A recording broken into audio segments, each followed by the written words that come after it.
everyone. I'm going to do my best again to try to keep this video under the 10 minutes and do some clips for Instagram and maybe TikTok.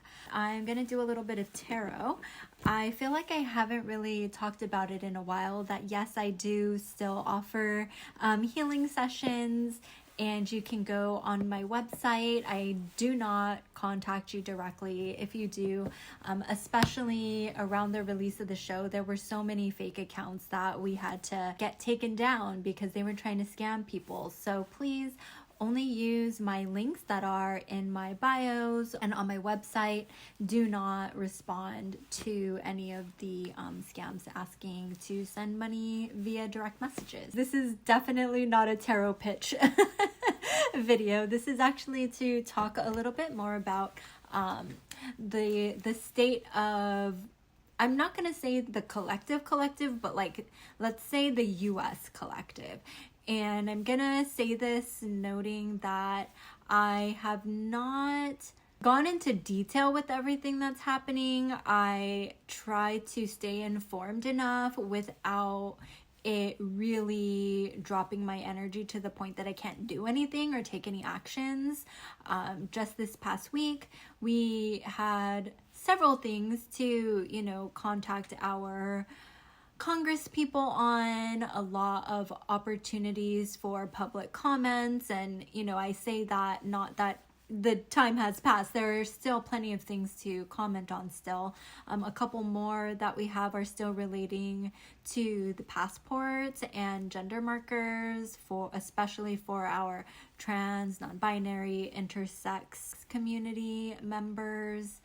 And I always say I like to do these videos in parts because I end up talking so much in between. Aussie and I have been watching a lot of these mini docuseries on different cults. And it's really interesting actually to watch them with the mindset of the US, essentially functioning as a cult, where we have our White House and all of those powers kind of being like an entity of a cult leader, and then we have all of our followers, which are most of us, who are kind of indoctrinated into the system. And then there are these uses of controlling factors such as our health, our financial resources, our energy levels, having additional time when we're not tending to our other needs. And on top of that, and probably the biggest thing is taking away the ability to think critically and trust our own intuition. And if any of you are a therapist or specialize in narcissism and narcissistic traits, especially within the context of talking about it in this political environment, I'm so interested in having a conversation. I already have some questions to really think through how we as a society might be able to disarm these narcissistic people without the repercussions or the backlash that might happen. And so I'm just really curious, if we were to take all of these people as the entity of the abuser, like how on the micro would we potentially, disarm this person, and can we apply some of those same ideas and tactics or strategies is the best word maybe, to apply that then to these institutional and systemic powers. I am going to do a really brief reading on kind of where we are as a society today, holistically, and an overview, taking a look at where we were before and where we are heading in on our current path, and where we might be heading on our ideal path.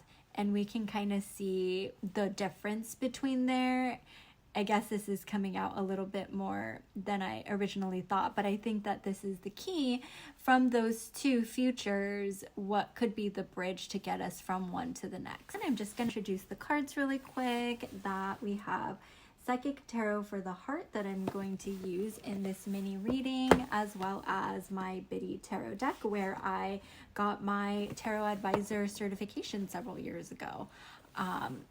Okay. So I already shuffled both of the decks and kind of cleansed them. I have my selenite wand, and we are going to take a look at where we are currently. What is the state of where we are? And for this one, I'm going to use Psychic Tarot for the Heart because it is a blend of a tarot and tarot. Maybe that should be a new term. Does that already exist? A tarot and oracle deck in one. So let's get the current state of the US and the collective. All right. So release. So if you take a look at this imagery, you can really see that this person's clothing is very tattered. You can think of them as like, I'm thinking of the olden days a long time ago where this might have been like the attire of somebody who was not very well off, maybe a beggar, somebody who didn't have very much. And what we're seeing are all of these glows coming from within.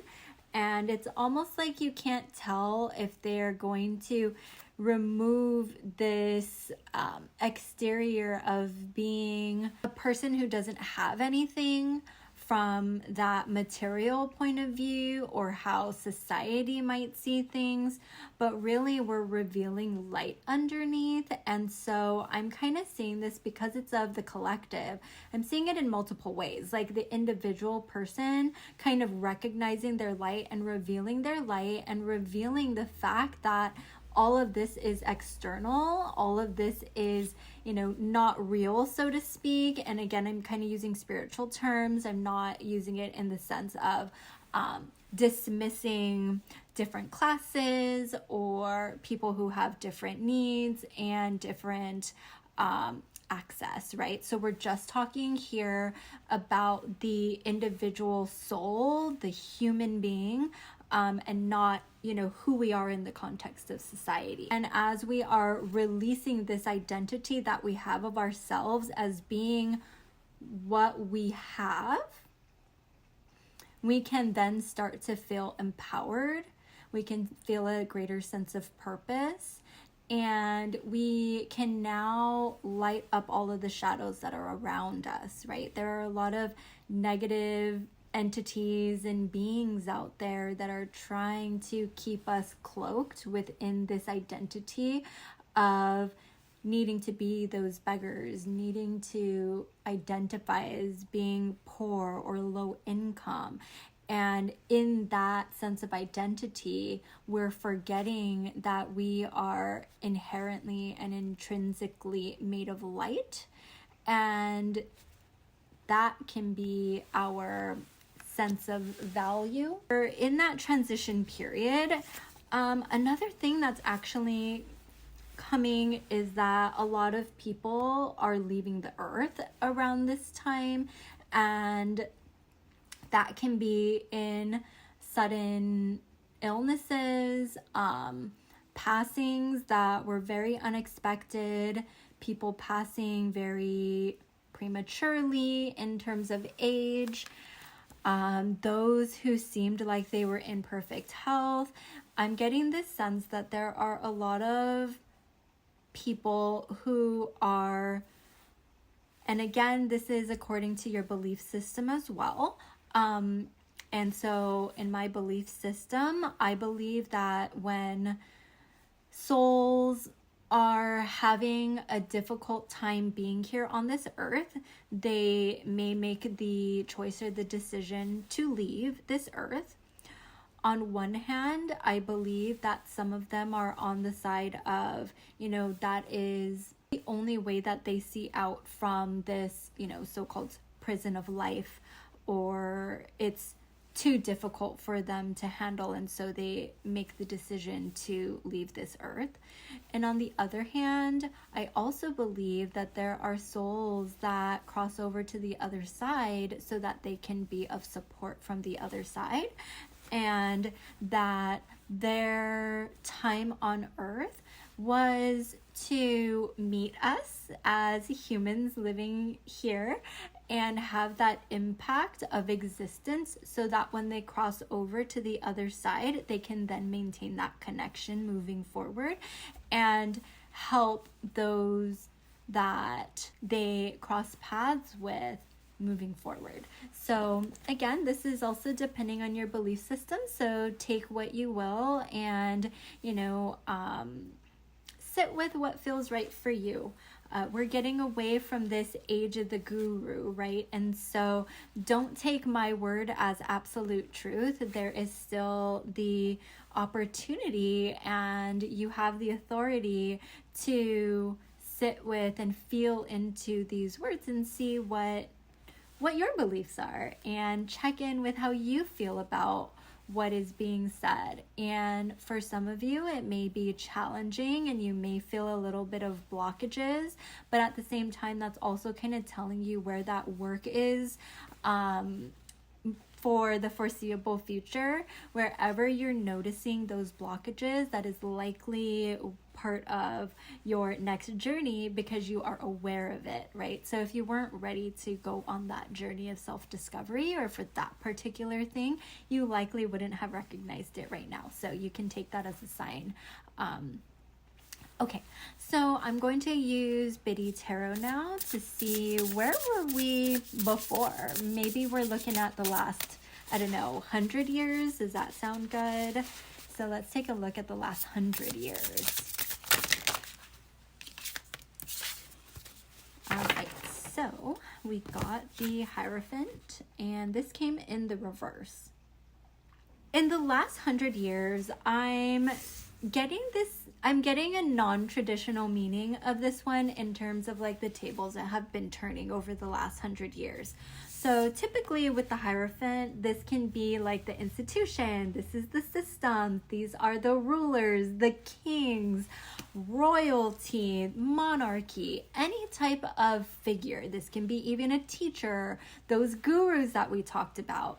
The last 100 years have actually been an unlocking, and the tables are turning, and we are now releasing that idea of only a few should be in power. And I feel like this is more balancing, where we can all embrace being both the student and the teacher, the guide, and still learning, still growing. And no one is kind of taking that cult leader position without a fight or without opposition or without people questioning, who are you to tell me what to do or how to think or how to be? Why should you have that control over my life? So this last 100 years, we're also seeing the 5, which is also a major arcana, but we're not going to go into that today. But this is going to be a really major turning point for our society and as a collective. We right now are like in that period of recognizing that over the last 100 years, and now we're in this releasing phase so that we can start to heal all of the indoctrination, the programming, and our conditioning. I want to take this in a couple of directions. The path that we are on right now, I want to take a look, maybe let's say the next 100 years. What path are we on right now? And we'll kind of see what comes up from there.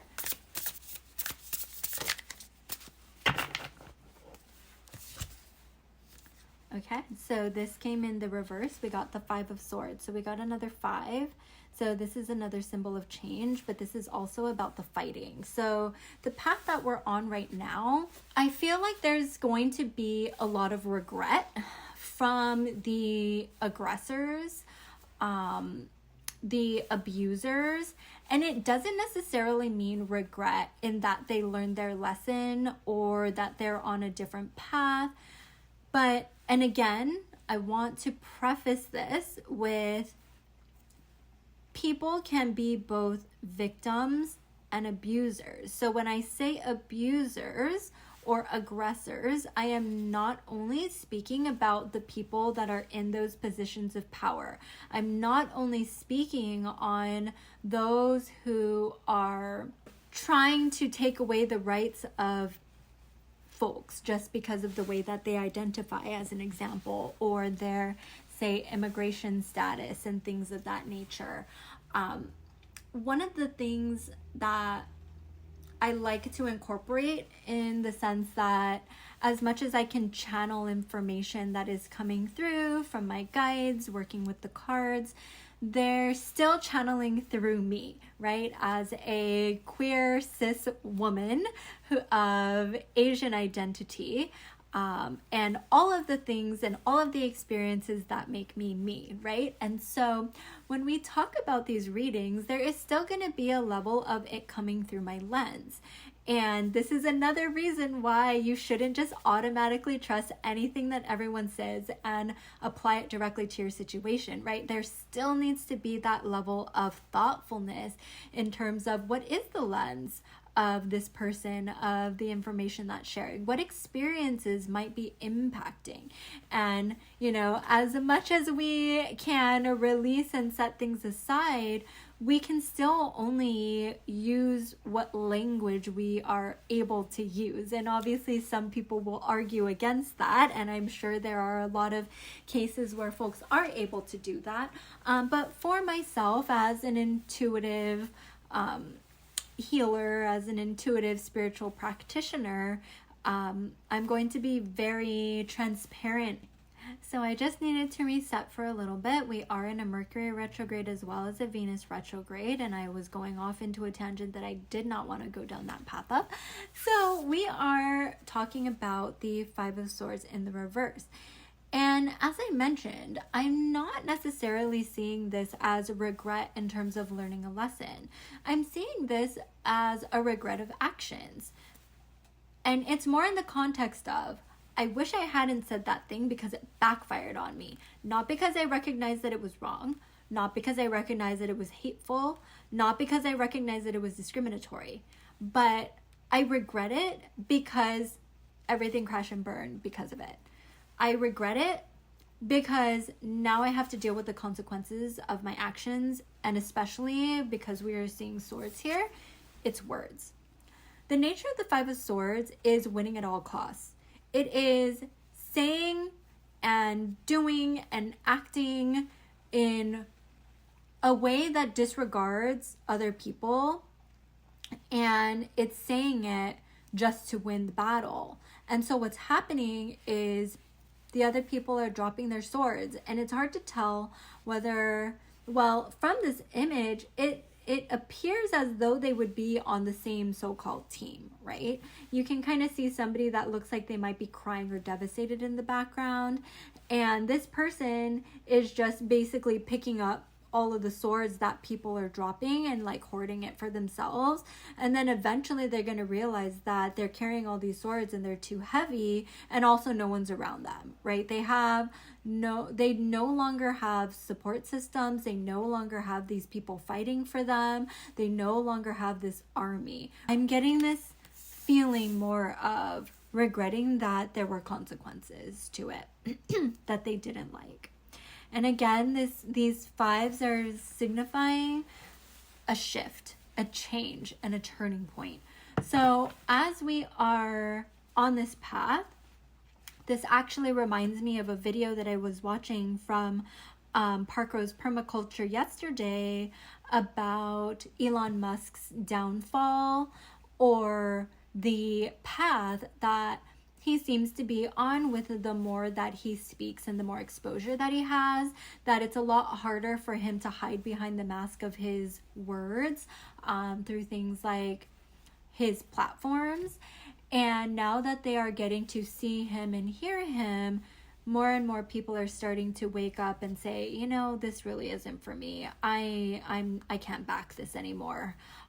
And so I'm kind of seeing that as what's happening. And I think that it's the same thing for the other man person that we will not speak of. And so this last piece is going to be on our ideal future. Okay. Four of Pentacles. So typically I'll kind of see this more as a greedy energy, but I'm actually seeing it here as more as financial stability, material stability, with the pentacles under the feet and at the crown and at the heart space. So I'm definitely getting a different energy here than what I would normally get with this Four of Pentacles. And seeing this town in the background, I'm just getting this sense of like, you know, those fully functioning societies, communities that have stable foundations, and that at the core of all of this is like a protector energy rather than greedy. It kind of feels like the individual then becomes their own autonomous entity, which is what we already should be, but what we know is true is that that's not really happening, and that we have all of these forces trying to control us and take away our autonomy and take away that sense of control over our own lives. So we're coming back to that. What's interesting is this really stood out to me right now as like releasing all of this to then step into this and be our own. And so we even see like this, even with the baldness, I'm almost seeing that like being a clear and open channel to receiving, and being able to trust that intuition, but also coming from the heart space, right? It's not coming from here. We might be channeling through there, but we want it to drop into our heart space, and we want to release from that heart space so that we can be open, and then have it replaced with this security.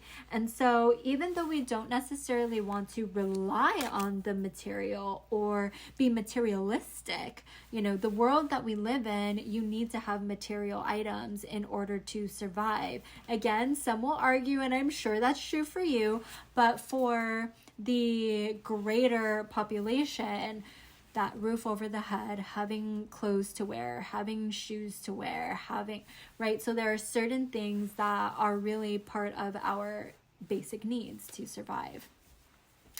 And last, I want to just do that bridge between the two. How can we get from the Five of Swords path to the Four of Pentacles path? Another five in reverse, Five of Cups. So this is really going to take a conscious, intentional effort to look away from the spilled cups and focus on the ones that are still standing, right? The nature of this card is that the person is so like just drawn into and so sad and so just like, oh, the cups are spilled. And they don't recognize that there's two behind them that are still upright. And the other part of this card is that the buildings in the background will tend to represent almost like the success or the destination. You know, it could even be this in the background. If they were to turn around, they would also see the bridge to get across the water to go to that place that they are seeking. And so the answers are right behind them, and all they need to do is turn around. So with the media, with all of this social media, with these algorithms, with the corporate interests, with the way that advertising works, right? We have to intentionally pull ourselves out and pull ourselves away from that, and intentionally seek out, okay, what is working? What can I do? What do I have control over? And how are we going to get across that bridge to that future that we are actually seeking, so that we can come to this stable ground, stable functioning society outside of all of that, right? So this is why I'm so intrigued by the intersections of the cult and narcissistic traits and behaviors.